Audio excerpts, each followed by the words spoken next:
Knicks fans, thank you for joining this New York Knicks Black History Month Career in Sports conversation presented by Chase. I'm Alan Houston, and I'm excited to be a part of this discussion. We're going to have some unique stories, and we're going to talk about from some Black professionals and inspiring professionals in the sports industry. We're going to hear their unique stories and how their identity as Black professionals shaped their path and how they use their platform to inspire the next generation, and also some of the obstacles that they face to get to where they are now. So I'm extremely excited to host this first conversation and bring in not only a friend, but a mentor and my boss. He is the New York Knicks general manager, Scott Perry. Welcome, Scott. Thanks, Alan, man. It's great to be with you as always. And I really appreciate that introduction, man. And it's always great spending time with you. We get a chance to do it pretty much on a daily basis, but great to do it in this form as well. Yeah, and I'm excited for so many young people to hear your story, to hear this, because it begins with your father, Lowell Perry, right? And you characterize him as a kind of quiet and unsung, but strong-minded pioneer, and he was and what everybody understand is the first Black assistant coach in the NFL. Which is amazing because we had about 8 Black assistant coaches in the Super Bowl just for the Super Bowl champions, I think. And your dad was the first. And not only that, but he was one of the first Black plant managers for Chrysler in the 70s. And he was a service member in the Air Force. So when you hear, your heritage and background, can you think about a story or something, a moment in your life where you felt compelled to really carry on his legacy? Well, obviously, Alan, there's a lot that I think about in terms of moments, in terms of carrying on as a legacy. And I think what I would want to share with you and everyone else here today really is my journey, if you will, or at least the beginning of my journey, because I think it's representative of a lot of, overcoming adversity, being able to persevere, and then really following your dreams, if you will. So I'm going to take you back to when I was a graduating senior, playing at Wayne State University. Wasn't quite good as a shooter as Allen Houston, but yeah, we, graduating from a school there, we were finishing up a very good year. Actually, we had the best team in school history at that time, and I think still to this day. And my college coach came to me and asked me, did I ever think about coaching when I was done playing? And you mentioned my dad being the first to first African American coach in the NFL. So it had crossed my mind, but I didn't think about it as much to start my profession. I wanted to kind of carve my own way. Again, he was a business man himself. I was a business major in college as well. So I wanted to do something that combined my passion of both sport and business.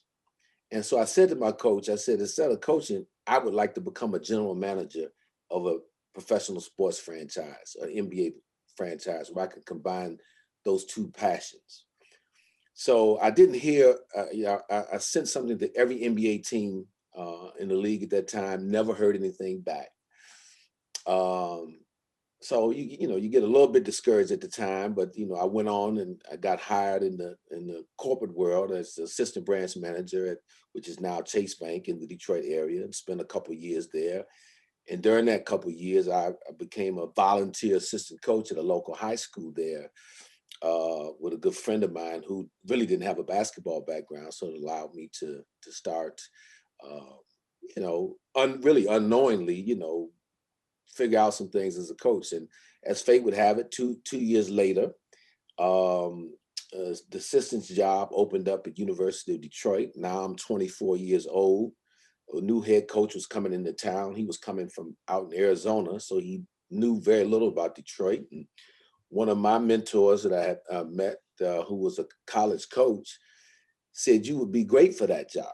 And I'm saying, well, I really don't have the experience. He said, well, it doesn't matter. You got to try for it. You got to go for it. And so I said, okay. And so I put a couple calls into, it was Coach Ricky Birdsong there at the time. And he never called me back. And so I called my mentor, and I said, well, the guy's not calling me back. Look, I work in the corporate world. People call you back when you call them. And he said, no, he said, you got to keep going after it. So I called him one more time. He didn't respond. So I knew where University of Detroit was because I grew up 6-7 blocks down the street. So I showed up one day and caught Coach Birdsong off guard. He brushed me off, asked me, could I come back the next day? I said, sure. I came back again at the end of my workday, 6 o'clock. And he said, I'm going to give you 15 minutes. And he said, I really don't know why I'm taking this time to talk with you. He said, you're a banker. I need a basketball coach. And so I told him, I said, well, I'm going to tell you why you took this time. So that 15 minutes went to 2 hours. And at that point, I knew, I said, oh, I've got a chance here. But then he wanted to meet my family. Had been married about 1.5 years then, so he wanted to meet my wife. So I did him one better. I had to introduce him to my wife. My dad was still living at the time, and my mom, and brought him to our home, and he hired me in my home. And that's how I got started in this profession. And, you know, fast forward, you're talking about setting goals, and that was a big thing that he did as a youngster. And you talk about perseverance and overcoming adversities. Well, I was 22 years old when I said I wanted to be a general manager. I was hired by the New York Knicks when I was 54. So it was a 32-year journey to really, you know, and I think it's a lesson for, you know, all the young people to listen here. You know, there's going to be a lot of obstacles and roadblocks, and that come at you when you're trying to achieve whatever you want to achieve in your career. But it's been well worth it. And I've learned a lot, met a lot of great people along the time. And I thought about my father really each and every day during that journey, because he, you know, left me with so many, not only verbal messages, but just messages, but actual things that I was able to witness myself and watching them as a youngster growing up in the home. So that's what I would like to share today with the audience. Man, that was an incredible story, background. I mean, you know, just me working with you for these years, I can tell, you know, I can see your father and the things that he taught you and things that we talk about. And I feel the same way about my father. You know, my father. Yeah. Um, you know, when you have such a pioneer and big shoulders to stand on, you feel like you have a responsibility to kind of take the torch, pick up, you know, take the baton and do something with it. And, you know, like my father was a coach, I never imagined I'd be, you know, sitting here working, you know, with you in the front office for the New York Knicks. I never imagined it. But I think it's the principles that they taught us that we feel are responsible to give on. And so when I think about legacy, it's also it's remembering what you're leaving behind. But what's more important is, like you said, when you were 24, you knew what you wanted to do. And I think that's important for these young people to know, is that you leaving a legacy is not just about what's behind you, but it's what you can create, the path that you can create in front of you to leave behind. So just real quick, any quick advice? I know we got a couple minutes. Any quick advice that you would have for the young people that are watching? You did give a couple nuggets, but I want to hear anything else you have. You know, and you mentioned your dad, Al, because when I started as a young coach, he was one of the sage veterans in the business that I got to know and sought out and got advice from. So I would always tell young people that listen to people who have traveled the path before you. You Yeah, know, lean on them, get as much knowledge as you can, yeah, listen a lot, because that is so important. A lot of times, you know, when you're young, you think you know it all and you want to just go in and present and talk. No, but listen, because there's a lot of wisdom to be gained from people who have traveled the trails that you want to eventually embark on. And then, you know, in terms of legacy, that kind of thing, how do you want to be remembered? Um, Yeah. What do you want to be remembered for? Mm-hmm. Those kind of things, and then at the end of the day, did you improve the space that you walked in, or that you learned in, or that you worked in? I Yeah. think those are pivotal things when we start talking about, you know, legacy and offering advice for young people as you go about your daily lives. You want to make this, whatever you do, you want to make whatever you touch a little bit better for the next person coming along. You want to pave another street or another avenue to help bring others along that are coming behind you. Yeah, that's powerful. And the one thing I would just, share with that is, our current coach, Tom Thibodeau, talks a lot about valuing practice. And the thing I like about that is every second, every little detail in practice matters because it's preparing you, for the next day, for the next game. And I think that's valuable for young people to know is we have a saying that everything matters. Every second, every word, everything you do, everything you say, every thought matters. So, value those moments, value those seconds. Don't waste any conversations, any relationships. Don't waste it because it's valuable. So I appreciate you, Scott. It's been a great conversation. Thanks for sharing. Um, for a lot of the young people, I hope that you have taken this, and I'm sure there's something that you could probably apply to your life that would help you live a lasting legacy. You're never too young to do that. So now, speaking of passing it on, I'm excited to pass it on to two movers and shakers in the culture, especially in the sports world. Good friend, Monica McNutt. Now, she is the co-host for MSG Networks, MSGPM, the show, and also Malik Hobson. Now, he is a professional NBA 2K gamer and a member of the New York Knicks NBA gaming family. So extremely excited to hear from you guys. I'm sure everyone is as well. So Monica, Malik, take it away. Thank you, Alan. Both you and Scott were fantastic. Right, Malik? I mean, Scott gave us some true gems. Great gems. All right, so let's jump into a little bit of your story, Malik, because we're going to move this conversation forward. For you, let's start here. As the first round draft pick for the Knicks gaming organization in 2019 NBA 2K draft, and as a member of the very first USA Basketball national team, can you tell us about a story where you had to overcome an obstacle in your career and how that growth and learning has helped you to get where you are today?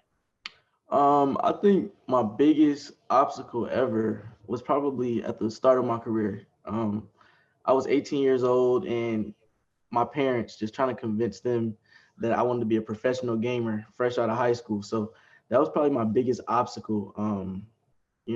That's no easy task for any 18-year-old kid to go to their parent and say, I want to be a professional gamer. This is what I want to do. I had my mindset on it, and that was a whole big thing. But once it happened, they were very supportive of it. But it was just the beginning. I'll say that was my biggest obstacle. Similar to what Scott and Alan shared, at that point, I imagine there was not a ton of diversity in gaming. And from what I understand, gaming is still working on that. I can only imagine the way that your parents looked at you when you made that announcement. Yeah. It was crazy. But the rest of the family, outside of my mom, they were very supportive of it, but it was just my mom, she's just worried sick of what I'll become and all of that, normal parent worries. So after that, she's very supportive. She's probably our number one fan now. So now that you are in this space, committed to it, very good at it, as we can see, what have you learned from starting this journey to the point that you're in now? Always to stay ready. That's one thing I've definitely learned. Just even when I'm practicing, I practice different situations to make sure that whatever situation I'm put in, I'm ready and I'm prepared for it. And that was one thing my mom always preached to me, just stay ready, because I was really big in sports when I was younger. So no matter what situation I was put in, I would always be prepared for it.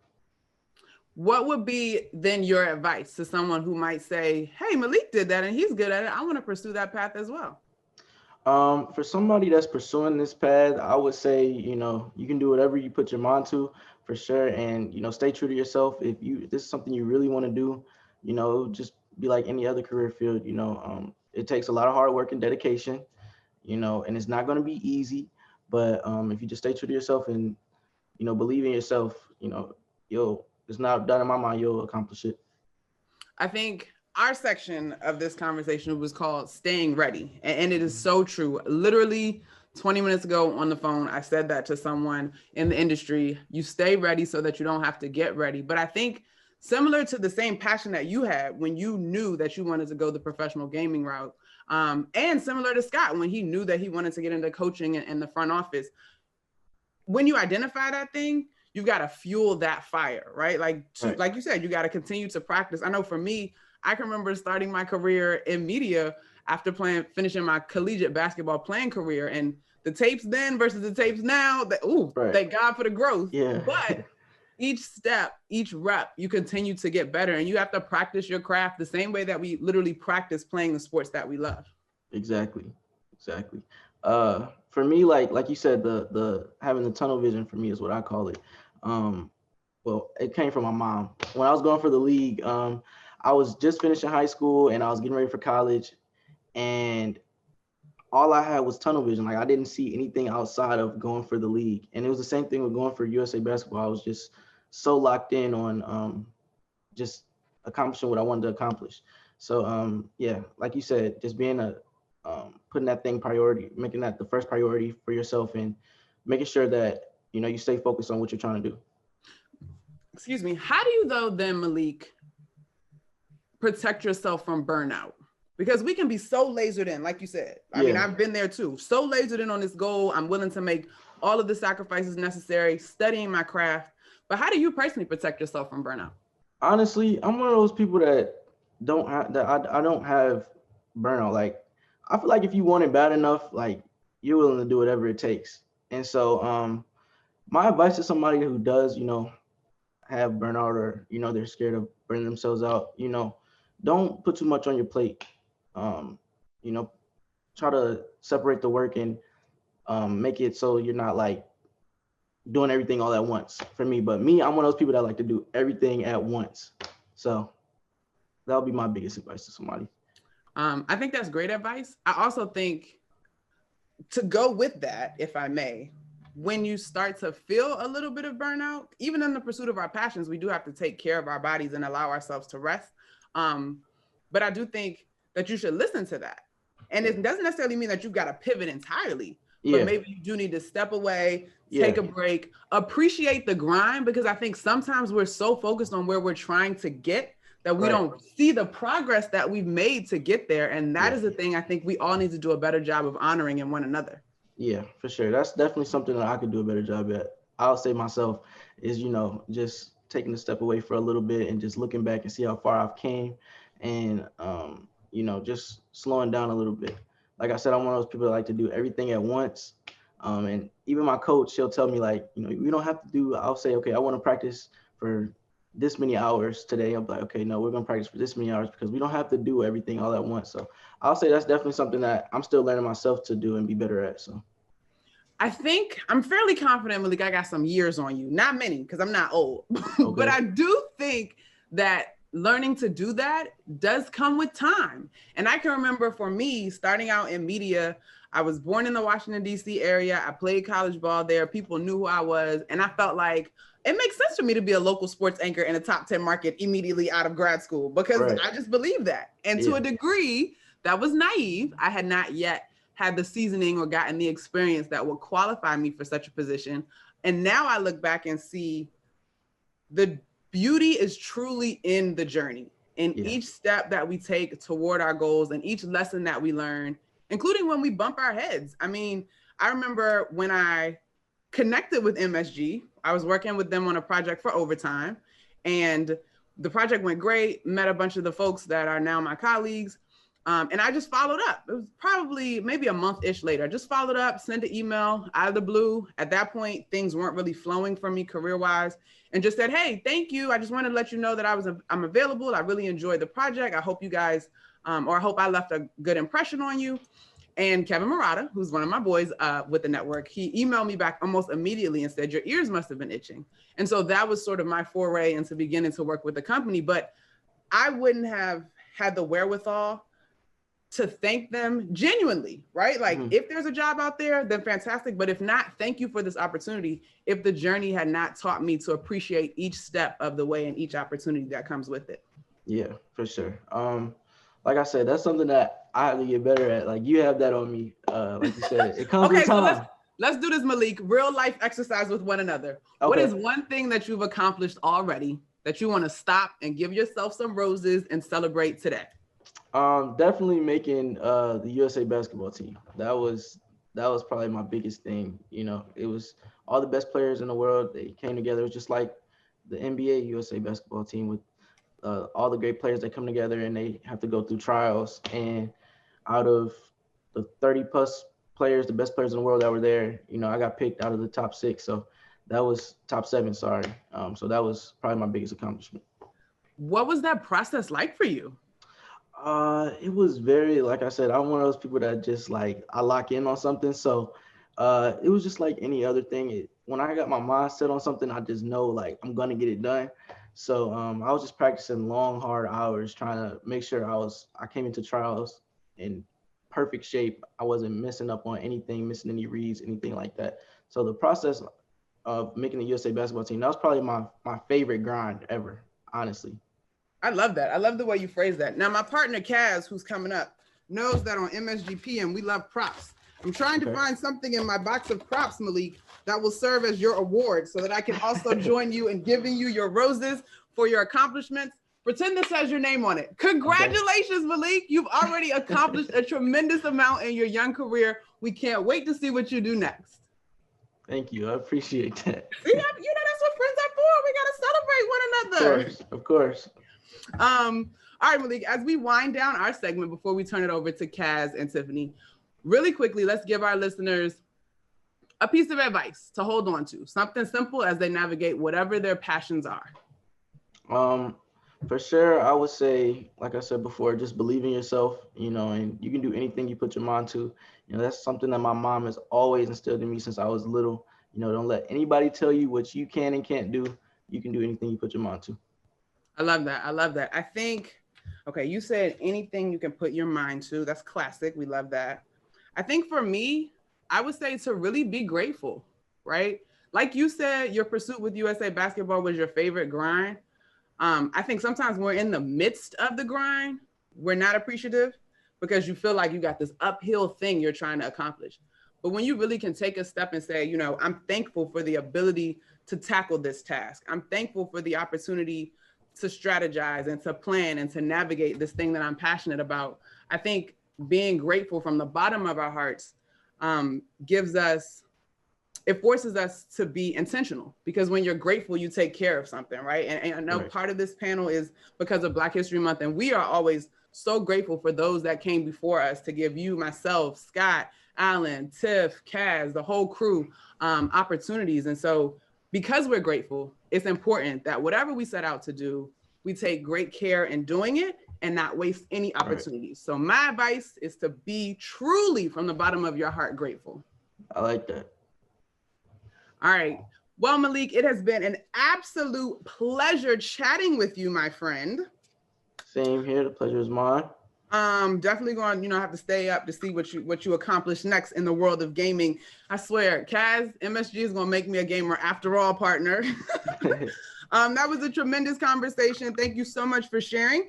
We are going to sign off, but there is one more segment left today. You see my partner, Kaz, he's coming in. We're going to have Tiff McPherce, who is a DJ and media personality who assists with the musical direction at the world's most famous arena. That would be Madison Square Garden. And she will be joined by my boy, my brother, my co-host, the big hype man. He's all about wrestling. He loves sneakers. You know what I'm saying? Co-host of MSGPM, Kazim Famuidi. I know they got some great stories, tremendous energy.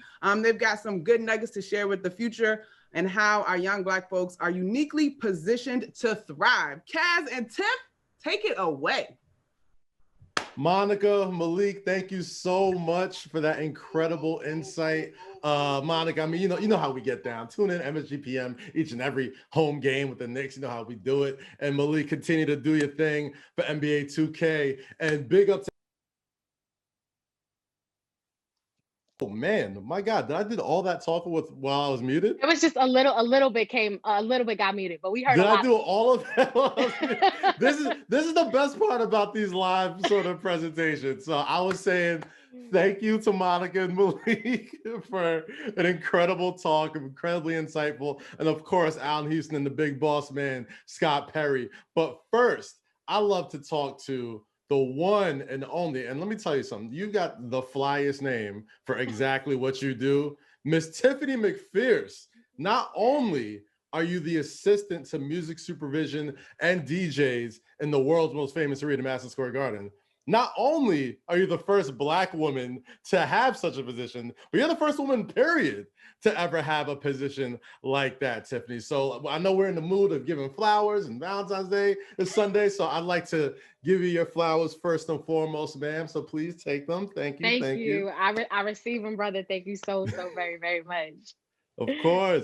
Of course, man. And obviously, you know, to be in such a gratifying position. I've been a lifelong Knicks fan my entire life, and going into the arenas and hearing the music and the whole atmosphere of the arena is one of the best experiences in not just the NBA, but the entire sports world. And, you know, breaking through in such a male-dominated industry, you have had such an incredible circle around you to kind of lift you up to get there. So I know we talked about what we're doing right now, but like this conversation is going to focusing on the future. So before we get to that, I would love to just hear about how important mentorship was for you, and as far as like everything that kind of came into your life to get you in the position that you are today. Yeah, for sure. First of all, congrats to you and all that you do too, because you know we just gonna give each other flowers because that's how it goes.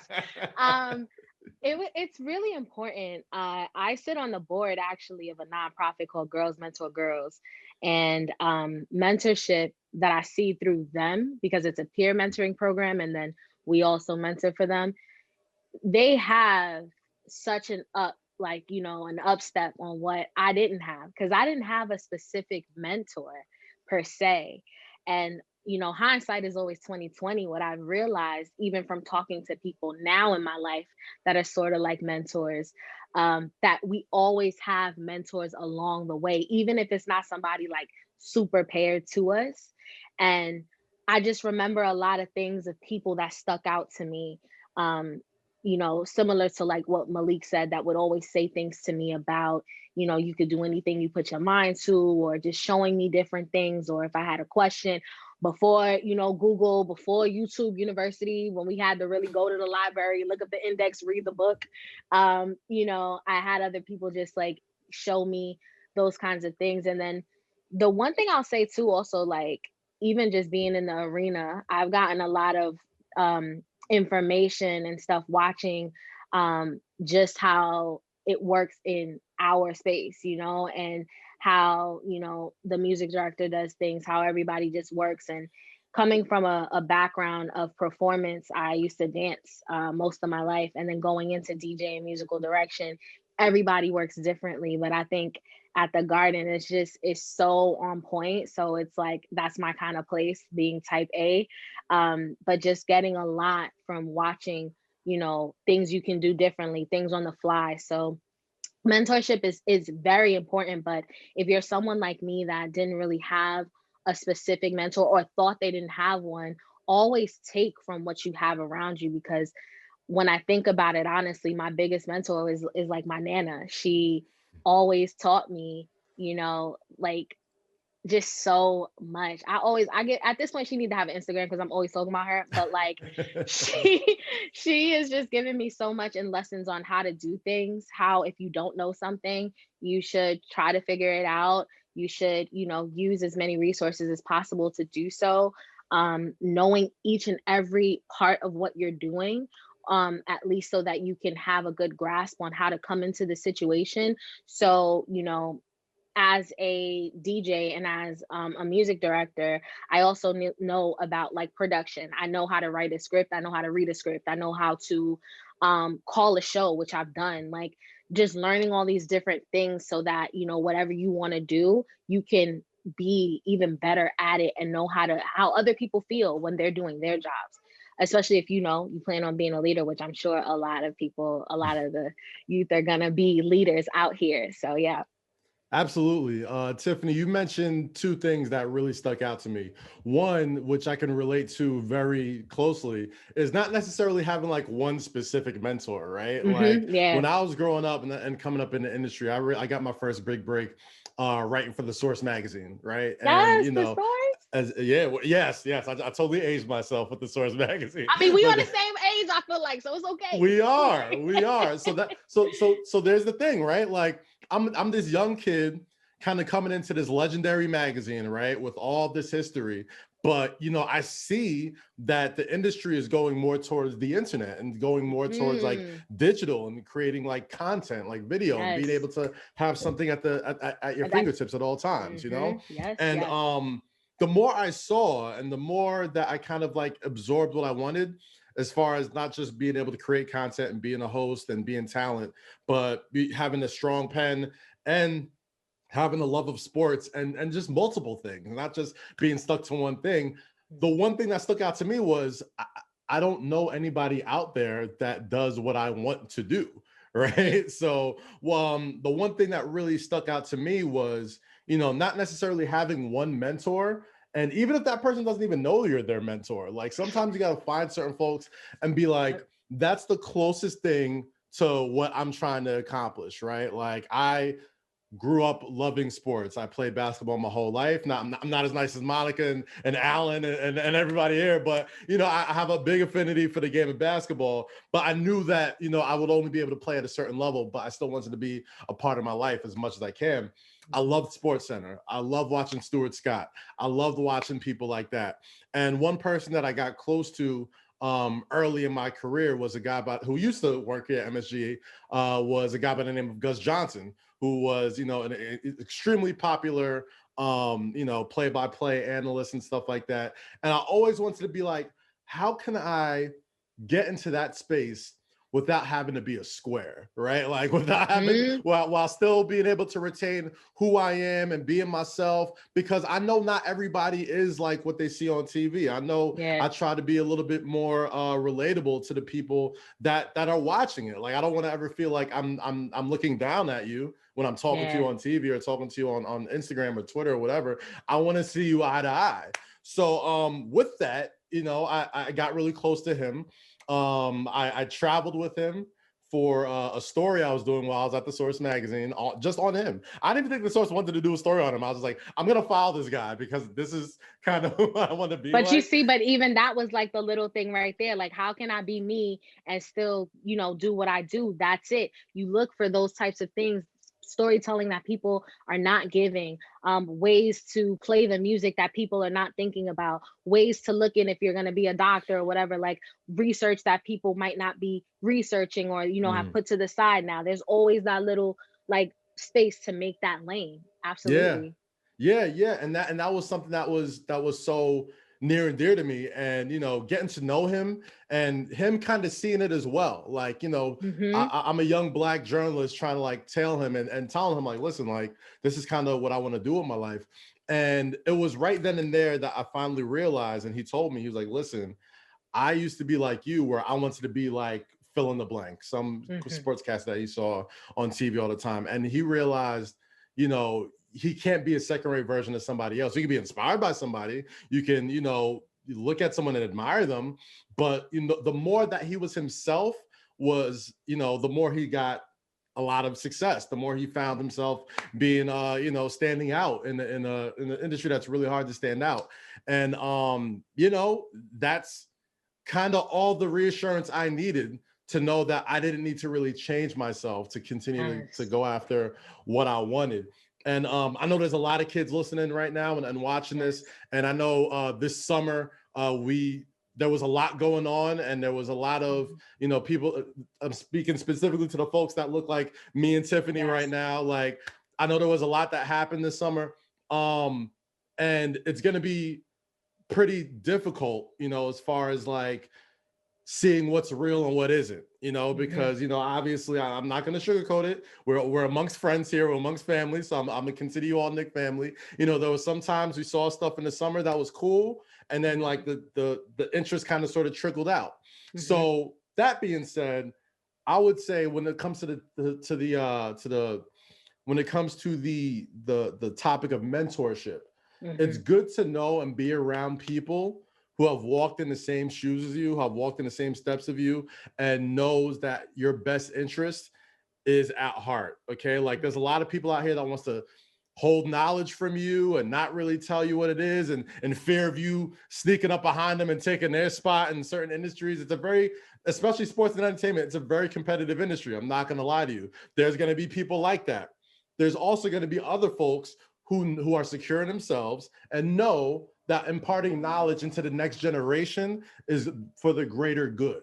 So find those people if you can, that always want to share knowledge with you and don't guard it like it's some secret treasure, right? Especially amongst ourselves, especially people that, want to get into that industry that didn't get to the big fancy 4-year college, that doesn't have like the 2 parents that have, hookups everywhere else or could get you a job somewhere. Like Tiffany, I'm not necessarily sure of your early background story, but like I know I didn't come for much, you know what I mean? Like I know I had to really claw and get to where we got.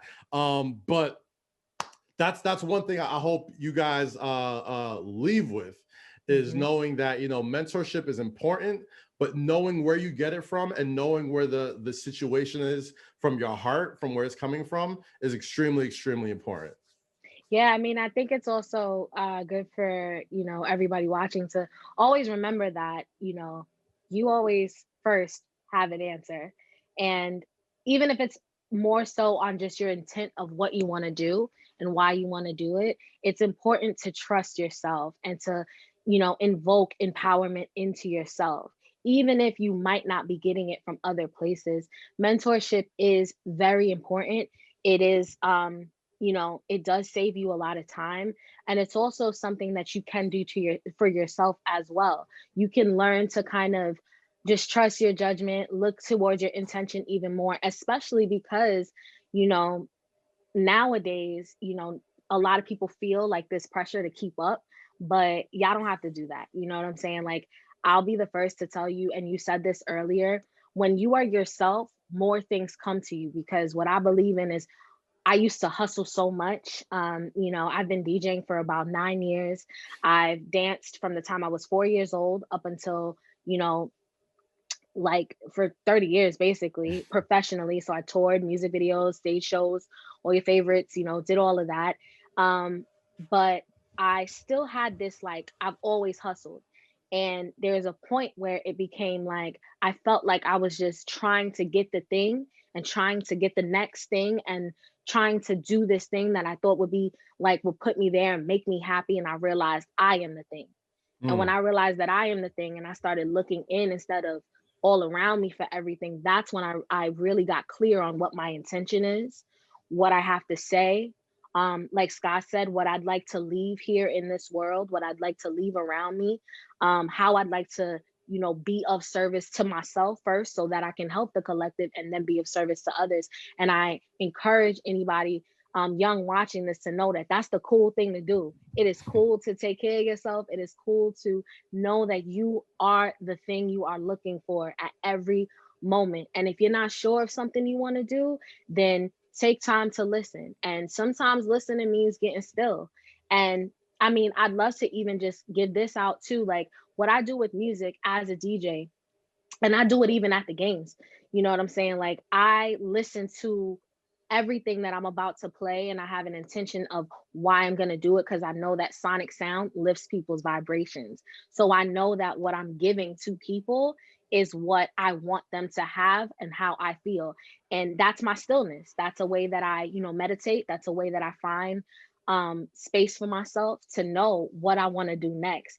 And I have a wellness brand called Look In, and we focus on music, movement, meditation in the form of tailoring that to yourself specifically for Black women and what that means, for us. And stillness, y'all, can mean anything. If you like to play ball, if you like to knit, if you like to write, if you like to draw, if you like to game, if like you have times where you do those things and you feel like you're literally grounded and you can see very clearly, make sure you make time for that. Don't just scroll and try to be like, oh, I want to be like this. I want to do what this person's doing. Like, nah, what do you want? How do you feel about this? And it's gonna maybe change. And it's always okay to pivot with that. So like tying that all together, it really is like you are your first mentor. Mm. And even when you don't know what you are, and when it clicks and you feel it, don't feel shy about that either. That's okay too. Like step into your light, step into your greatness, and continue to listen. Scott said that too, like listening. There's so many things that people told me before that I'm like, oh, this is what they meant. Like they might have told me this in like 97 and like 2020, I got it. Like, but also like what you said, filtering out, Right. you Right. take what you can and you leave what you can't. And you try not to judge, and you just bet on yourself too. Like betting on yourself, listening to self, and showing up for self is extremely important. So last thing I want to add on that before we get out of here, you mentioned two things that really, really struck me. So in the vein of filtering out bad advice and giving to the next generation, I'm going to say this, and I think Tiffany can agree with me. I came from the era of can't stop, won't stop, grind till forever, yada, yada, yada, all that stuff, right? Understand this. One thing that comes from that mindset is truly loving what you do. All right. Yes. Like, I know it sounds cliche. I know it sounds cheesy. I know you're going to hear from every single thing, but like, take this year, for example, where, at one point I'm traveling to different sporting events and covering them and doing all that type of stuff and being everywhere. And then bam, nothing. You know what I mean? Like it's all gone. Right. Yeah. Like at that point, you really truly realize like what you love to do. And of course, like given the circumstances, there's going to be times where you really can't afford to stop because, things are going crazy. Now, with that being said, I don't want to tell you guys to have that mindset because, you nailed it right on the head, man. Like taking care of yourself is such a flex, like for real. Like do not act like it is cool to burn both ends of the candle. Don't act like it's cool to burn yourself out, because if you're not taking care of yourself, you can't be your best self to do your best work and do your best job. And if it's something that you truly love to do, you're doing a disservice to your passion, right? Yeah. So I'll say all that to say, there's so many people out there that care about you. There's so many people out there that want you to do well. It's always best to find and seek out those people and, understand, especially if you're young, especially right now of all times, this is probably the most exhilarating time for anybody who's seeking knowledge to go out and get it. You know what I mean? It's out there for you. I would say find some people, not just one person, take from everybody and create your own path, create your own lane. Scratch at some sand that hasn't been touched yet. Dig into some grass that hasn't been out there yet, be able to find your own way, because in 2021 and beyond, there's going to be brand new situations and opportunities that wasn't even like available for people like us. Like you guys are going to be the people who make those next things. So don't be afraid, break some eggs, make some omelets, and continue on that path, man. That's literally what I did. Like I do a lot of different things and I mix together at this point now, like sonic healing. To be a sonic healer, you think of somebody that might play a sound bowl or might play some sort of like sound instrument. But she so I do that as well. I sound bowl, and sometimes I do it, I'll DJ and I'll sound bowl at the same time. Wow. Like there's so much room to do anything that you feel, is you, and making sure that, it's great to, again, like you said, like you see people, you're like, oh, I kind of want to do this thing.